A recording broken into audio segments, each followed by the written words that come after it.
사랑하는 성도 여러분 반갑습니다. 날이 좀 따뜻해져야 되는데 왜 계속 추워지는지 모르겠습니다. 여러분들 이렇게 추운 날씨를 뚫고 이 자리에 나와서 함께 또 주의 말씀 듣는 것이 또 주의 은혜요 또 영광인 것 같습니다. 이 시간 또 이렇게 추운 날씨 뚫고 오신 분들을 환영하는 마음으로 이 시간 함께 인사했으면 좋겠습니다. 옆사람의 분들에게 아유 잘 오셨습니다 라고 한번 인사했으면 좋겠습니다. 잘 오셨습니다. 아유 성도님들의 여러분들을 보니까 또 얼마나 기쁨인지 모릅니다. 이 시간 주의 말씀 가운데서 또 다른 큰 기쁨을 누리기를 주의 이름으로 소원합니다. 사람들에게 여러 본능이 있는데 그 중에 하나는 자신의 유익을 쫓는다는 것입니다. 그리고 이 유익이라는 것이 참 기준이 애매모호하죠. 그래서 때로는 자신의 유익을 쫓는 이 본능이 개인의 이기주의와 또 불필요한 논쟁을 불러일으키기도 합니다. 그럼 이 자신의 유익을 구하는 본능은 무조건 잘못된 것일까요? 꼭 그렇다고 볼 수는 없죠.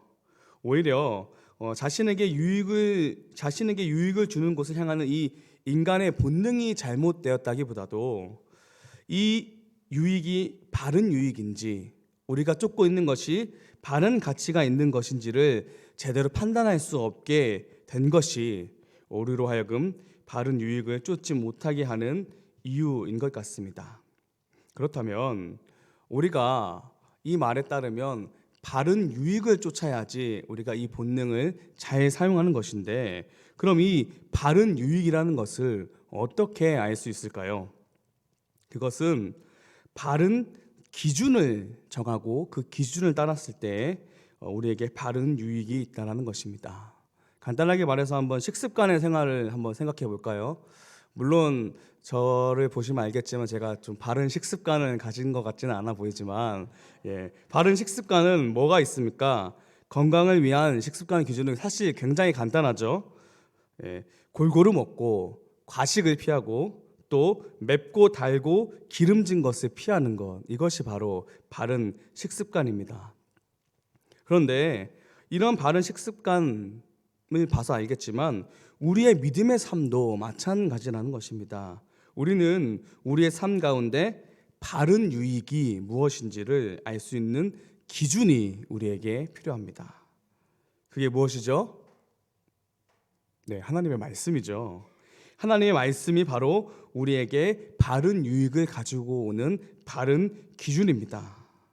그런데 이 오늘 본문은 이 유익이 그냥 단순하게 유익이 있습니다가 아니라 어떤 유익이 있는지를 우리에게 말해주고 있습니다. 그리고 이 믿음을 따라 살아갈 때 우리는 오늘 우리가 본문을 통해서 살펴볼 그 유익을 누릴 수 있다는 것입니다. 오늘 본문이 속한 신명기는 출애굽하여 40년의 광야 생활을 끝으로 가나안을 다시 목전에 둔 이스라엘 백성들에게 모세가 이야기하는 내용들을 담고 있는 책입니다. 그들의 부모들은 이미 광야에 모두 묻혀버렸고 그들 앞에는 그들이 정복해야 할 땅 가나안이 놓여 있습니다. 즉 지금 이스라엘 백성들의 눈앞에는 전쟁이 도사리고 있다는 말입니다. 그러한 상황에서 모세는 유언과 같은 이 신명기 말씀들을 통해서 이스라엘 백성들에게 그들의 정체성을 불러 일으켜줄 뿐만 아니라 앞으로 이스라엘 백성들이 그들이 차지해야 할 땅, 곧 가나안 땅에서 어떻게 살아가야 하는지에 대해서 말해주고 있습니다. 특별히 이미 그들의 조상들에게 주어졌던 이 율법을 통해서 그들을 재교육시켜주고 있습니다. 오늘 신명기 6장 1절의 말씀을 보면 모세는 이렇게 말하고 있습니다. 이는 곧 너희의 하나님 여호와께서 너희에게 가르치라고 명하신 명령과 규례와 법도라 너희가 건너가서 차지할 땅에서 행할 것이니 라고 말입니다. 그러니까 이스라엘 백성들에게 이제 너희가 차지할 땅, 저 가나안 땅에서 하나님께서 그들에게 주신 규례와 율법, 그것을 가르치고 행하라라고 분명히 이야기하고 있는 것입니다. 그렇다면 오늘 이 말씀을 저희는 저희의 삶 가운데서 어떻게 적용할 수 있을까요? 우리에게 주신 하나님의 명령과 규례와 법도는 무엇인가요? 앞전에도 계속 이야기했죠. 바로 우리의 믿음의 삶의 바른 기준이 되는 하나님의 말씀, 곧 성경입니다. 그렇기 때문에 우리는 모세가 이스라엘 백성들에게 이야기한 가르치고 행하여라라는 당부를 하나님의 말씀으로 이해하고 적용해야 합니다. 즉, 우리는 우리의 삶 속에서 성경을 가르칠 뿐만 아니라 행하여야 한다는 것입니다. 왜냐하면 계속 말하고 있듯이 성경이 바로 우리의 삶의 바른 기준이기 때문입니다. 그럼 구체적으로 이 바른 기준을 행하며 살아갔을 때에 우리에게 주는 유익이 무엇이 있을까요? 오늘 본문에서 모세가 이 유익에 대해서 말해주고 있습니다. 더 구체적으로 이야기하자면 하나님의 말씀을 가르치고 행하였을 때의 그 이점을 모세가 열거하고 있다는 말입니다. 그 첫 번째 이점은 바로 날의 장구함입니다.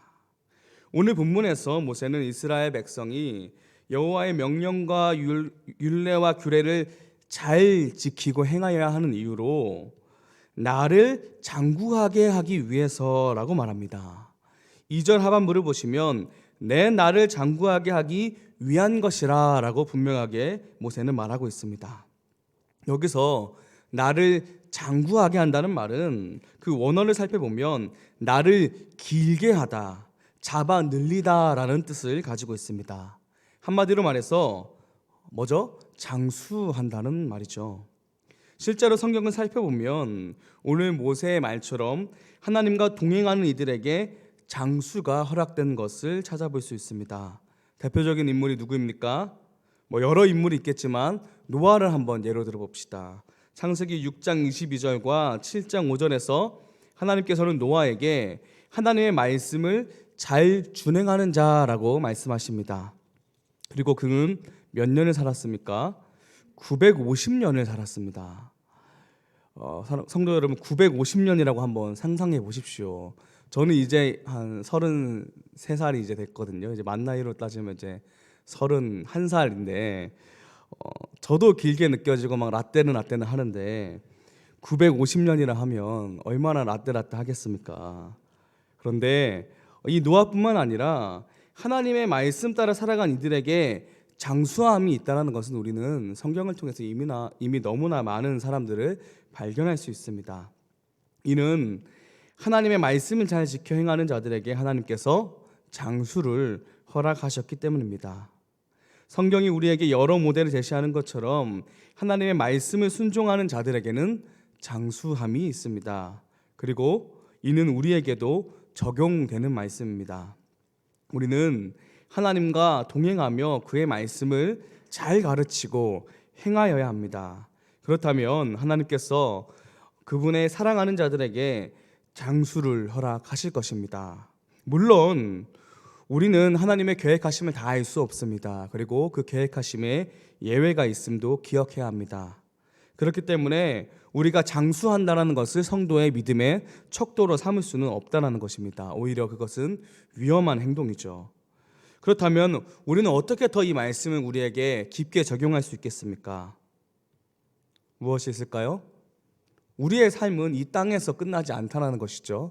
우리의 삶은 영생한다는 것입니다. 이것이 바로 더 고차원적으로 생각하는 것인데, 우리는 본래 어떠한 존재였습니까? 죄로 인해서 죽음 이후에 저 지옥에서 영원히 고통받을 수밖에 없는 존재였습니다. 그러나 하나님께서는 예수 그리스도를 통해서 우리에게 영원한 삶을 허락하셨습니다. 우리는 본래 영원히 온몸이 그 불 가운데서 절여질 수밖에 없는 존재였으나 우리를 죄에서 대속하신 예수 그리스도를 믿는 그 삶을 통해서 우리는 영원한 죽음이 아니라 영원토록 우리의 온몸이 하나님을 영화롭게 하는 삶을 허락받았다라는 것입니다. 즉 예수 그리스도를 나의 구주로 믿고 그의 말씀대로 살아갈 때에 우리는 이 복을 누릴 수 있다는 말입니다. 이를 믿으십니까? 그렇기 때문에 우리는 말씀을 잘 가르치고 행하여야 합니다. 우리 하나드림 교회 가운데 이 말씀을 잘 가르치고 행함이 있어 우리가 지금 이 자리, 이 하나드림 교회에서뿐만 아니라 정말로 저 천국에서 영원토록 하나님을 영화롭게 하고 하나님을 찬양하는 그 모든 우리 하나드림 교회 성도 여러분들 되기를 주의 이름으로 소원합니다. 자, 그런데 하나님의 말씀을 가르치고 행하는 삶의 이점은 이뿐만이 아닙니다. 하나님의 말씀을 가르치고 행하는 삶은 우리를 번성하게 합니다. 3절의 말씀을 제가 한번 다시 읽어보겠습니다. 이스라엘아, 듣고 삼가 그것을 행하라. 그리하면 내가 복을 받고 내 조상들의 하나님 여호와께서 내게 허락하심 같이 젖과 꿀이 흐르는 땅에서 내가 크게 번성하리라. 아멘. 하나님께서는 그의 말씀을 듣고 행하는 자들에게 번성을 약속하셨습니다. 여기서 번성한다는 말은 한마디로 이 자손들이 번영한다라는 말입니다. 과연 하나님께서 오늘 본문에서 말씀하셨던 것처럼 그의 말씀을 듣고 행하는 자들에게 번성을 허락하셨습니까? 허락하셨죠. 우리는 성경의 여러 인물들을 통해서 이를 확인할 수 있습니다. 대표적인 인물이 누구이죠? 바로 믿음의 조상 아브라함입니다. 창세기를 살펴보면 하나님께서 아브라함에게 수차례 말씀하십니다. 내 씨를 크게 번성하여 그 수가 많아 셀 수 없게 하리라 라고 말입니다. 그 약속은 과연 이루어졌습니까? 네, 이루어졌죠. 아브라함의 자손 이스라엘만 보아도 우리는 그 약속의 성취를 발견할 수 있습니다. 특히 민수기에서 이 결과를 단적으로 볼 수 있는데 그들이 출애굽한 2년 2개월 후 이 전쟁에 참여할 수 있는 20대 이상의 남성만 60만 3,550명이라고 기록하고 있습니다. 네, 어마어마한 숫자죠. 아브라함의 자손은 이처럼 엄청나게 번영하였습니다. 그리고 이를 가능케 하신 분이 바로 인간의 노력이 아니라 하나님이라는 것을 우리는 너무나도 잘 알고 있습니다. 이처럼 하나님의 말씀을 가르치고 행하는 자들에게 하나님께서는 번성케 하심을 행하셨습니다. 그리고 우리는 이 말씀들을 통해서 이를 확인할 수가 있습니다. 그런데 우리는 이러한 사실들을 볼 때에 주의해야 할 것 하나가 있습니다. 왜냐하면 우리가 읽은 이 3절 말씀만 보아도 단순히 이 3절 말씀이 너가 잘 되고 너의 가족이 잘 되는 것에 초점을 맞추고만 있지 않기 때문입니다. 모세는 3절에서 하나님 여호와께서 내게 허락하심 같이 젖과 꿀이 흐르는 땅에서 내가 크게 번성하리라 라고 말합니다.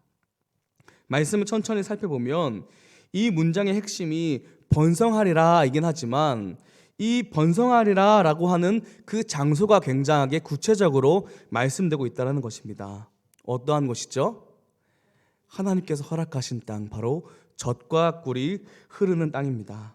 그렇습니다. 모세는 단순하게 이스라엘 백성들이 가나안 땅을 그저 토지가 비옥한 땅에서 가나안 그 땅에서 그냥 잘 먹고 잘 살라라고 명한 것이 아닙니다.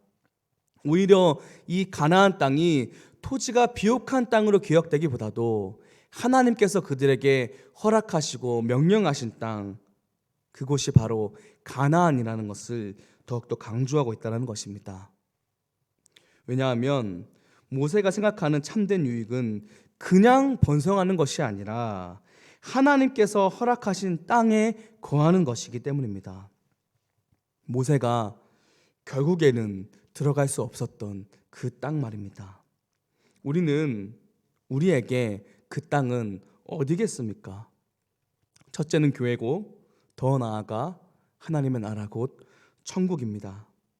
사랑하는 성도 여러분, 우리는 다른 곳에서 번영을 누리는 것을 꿈꾸기보다도 오직 하나님의 말씀을 가르치고 행함이 먼저 이 하나드림 교회 안에 있어야 합니다. 우리의 시선과 우리가 꿈꾸는 것이 다른 세상에 있는 것이 아니라 우리가 번영하고 내 자녀들이 잘됨이 다른 곳이 아니라 바로 이 교회 가운데서 그리고 하나님의 나라 가운데서 있어야 한다는 것입니다. 그것이 바로 참된 번성을 누리는 것입니다. 지난 주일 혹시 초등부실 한번 보셨습니까? 지난 주일에 초등부가 겨울 특별 활동을 했습니다. 혹시 못 보신 분들이 있다면 교회 홈페이지에 사진이 있습니다. 보시면 됩니다. 여러분들, 다른 게 참된 원성이 아닙니다. 그렇게 우리 자녀들이 하나님의 나라 안에서, 교회 안에서 기뻐하면서 말씀에 뛰고 춤추며 즐거워하는 것, 그것이 바로 하나님께서 우리에게 진정 말씀하신 번성입니다. 우리 다음 세대들이 이 교회 안에서 하나님의 그 언약 안에서 즐거워하며 하나님의 말씀을 가르치고 행함의 유익을 누리는 것, 그것이 바로 오늘 말씀이 말하고자 하는 진짜 번영이고 또 말씀이 주는 유익이라는 것입니다. 사랑하는 성도 여러분, 시편에도 이런 말씀이 있죠. 주의 궁전에서의 한 날이 다른 곳에서의 첫날보다 나은즉. 아멘. 네, 이 시편의 노래가 우리의 노래가 되었으면 좋겠습니다. 그리고 이 시편의 노래가 우리 다음 세대들의 노래가 되었으면 좋겠습니다. 세상의 다른 어떤 곳에서 교제하고 놀는 것보다 이 교회 안에 즐겁고 그리스도의 이름 안에서 뛰노는 것이 즐거운 그런 하나드림 교회가 되기를 우리 함께 기도하고 꿈꾸며 나아갔으면 좋겠습니다. 네, 마지막입니다. 모세는 이처럼 하나님의 말씀을 가르치고 행하는 삶에 날의 장구함과 번성이 있다고 말합니다. 그런데 모세가 궁극적으로 말하고자 하는 이점은 따로 있습니다. 과연 그것이 무엇일까요? 바로 모세가 궁극적으로 말하고자 한 것은 바로 자기 자신과 자손들이 여호와를 경외하기 위함이다라고 말합니다. 다시 말해 하나님의 말씀을 가르치고 행한다면 온 이스라엘 백성이 하나님을 경외하게 될 것이다 라는 말입니다. 이는 현재적인 의미와 동시에 미래적인 의미를 가지고 있습니다. 한번 자세히 풀어서 말해보면 하나님의 말씀을 가르치고 행함이 현재의 이스라엘 백성들을 하나님을 경외하는 삶을 살도록 하고 또 그들의 자손 대대로 하나님을 경외하는 삶을 살게 한다라는 것입니다.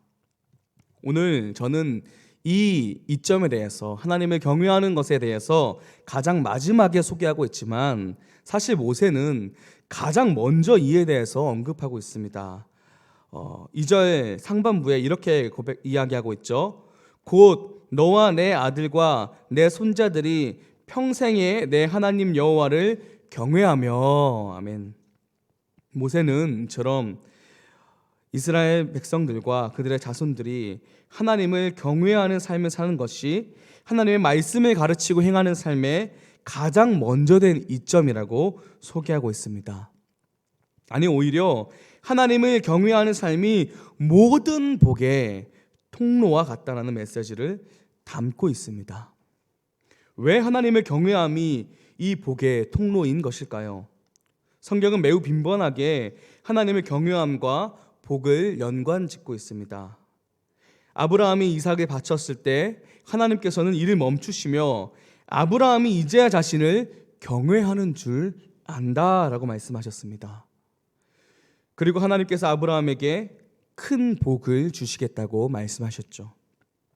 출애굽기 1장 21절에서도 히브리 산파에 대해서 이렇게 기록합니다. 그 산파들은 하나님을 경외하였으므로 하나님이 그들의 집안을 흥왕케 하신지라. 또한 시편 115편 13절은 우리에게 이렇게 말합니다. 높은 사람이나 낮은 사람을 막론하고 여호와를 경외하는 자들에게 복을 주시리로다. 마지막으로 지혜를 담은 잠언 28장 14절에서 이렇게 말하죠. 항상 경외하는 자는 복되거니와. 아멘. 네, 하나님의 경외함은 하나님께서 주시는 복과 너무나도 깊은 연관이 있습니다. 그 때문에 모세는 하나님을 경외하는 삶을 살게 하는 말씀을 가르치는 것과 행하는 것을 동시에 강조합니다. 그리고 이는 오늘날 우리에게도 마찬가지입니다. 우리는 하나님을 경외하는 삶을 살아야 합니다. 그러한 삶이 우리로 하여금 복이 넘치는 자리로 이끈다는 말입니다. 이를 믿으십니까? 네, 말씀을 정말로 맺어보고자 합니다. 오늘 저는 이 바른 기준이 있을 때 바른 유익이 있다고 이야기했습니다. 그 바른 유익이 무엇이었습니까? 말씀을 따르면, 하나님의 말씀이었죠.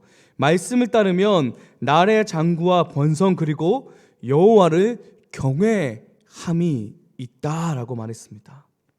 특별히 저희는 맨 마지막에 이 여호와를 경외함이 곧 복의 통로라는 것을 이야기했죠. 그렇다면 성도 여러분께서는 하나님의 말씀을 가르치고 행하여 하나님을 경외하는 삶을 사는 것이 우리의 삶 가운데서 가장 큰 유익임을 인정하십니까?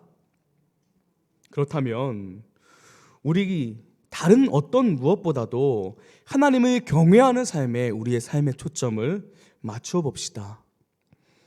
여호와를 경외하는 삶은 어떠한 삶입니까? 잠언 1장 7절에 여호와를 경외하는 것이 지식의 근본이거늘 여호와를 경외하기를 깨달으며 하나님을 알게 되리니 라고 말합니다.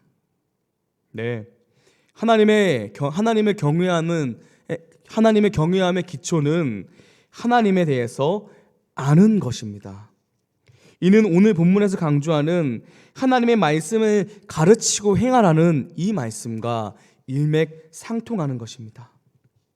하나님께서는 하나님의 말씀을 통해서 우리에게 자기 자신을 계시하셨습니다. 더 나아가 이 말씀이 육신 되신 예수 그리스도를 우리에게 보내심을 통해서 더욱더 선명하게 하나님의 구원의 계획을 우리에게 계시하셨습니다. 우리는 오직 이 예수 그리스도를 통해서 하나님을 알 수 있습니다. 그렇기 때문에 오늘 본문이 말하는 바처럼 우리는 하나님의 말씀인 성경을 통해서 예수 그리스도를 우리 자녀들에게 가르치고 행하기를 멈춰서는 안 됩니다. 매일매일 그 말씀 안에 거함으로 하나님을 더 알아가 하나님과 동행하는 것, 그것보다 우리에게 복된 것이 무엇이 있겠습니까? 자, 그렇다면 우리는 무엇을 해야 합니까? 여기 있는 우리가 먼저 하나님의 말씀을 잘 알고 그 말씀대로 살기 위해서 조금 더 처절하게 몸부림쳐야 합니다. 그래야지 우리가 우리의 자손들에게 하나님의 말씀을 가르칠 수 있습니다. 그래야지 우리 자녀들에게 우리가 하나님의 말씀을 가르칠 때에 그 가르침에 힘이 있습니다. 쉽지 않은 일이죠. 그러나 제가 먼저 우리의 부모님을 통해서 그것을 겪어봤습니다. 참 부모님께 많은 것을 우리가 배우지 않습니까?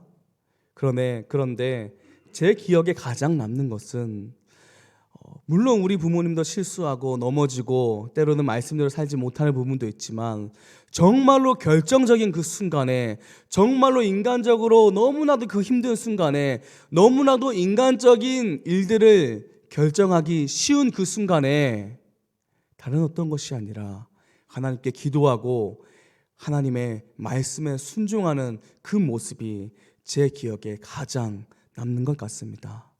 사랑하는 성도 여러분, 그것이 우리의 자녀들로 하여금 하나님의 말씀 앞에 나아가게 합니다. 물론 우리의 자녀들에게 너무나도 좋은 것을 주고 싶죠.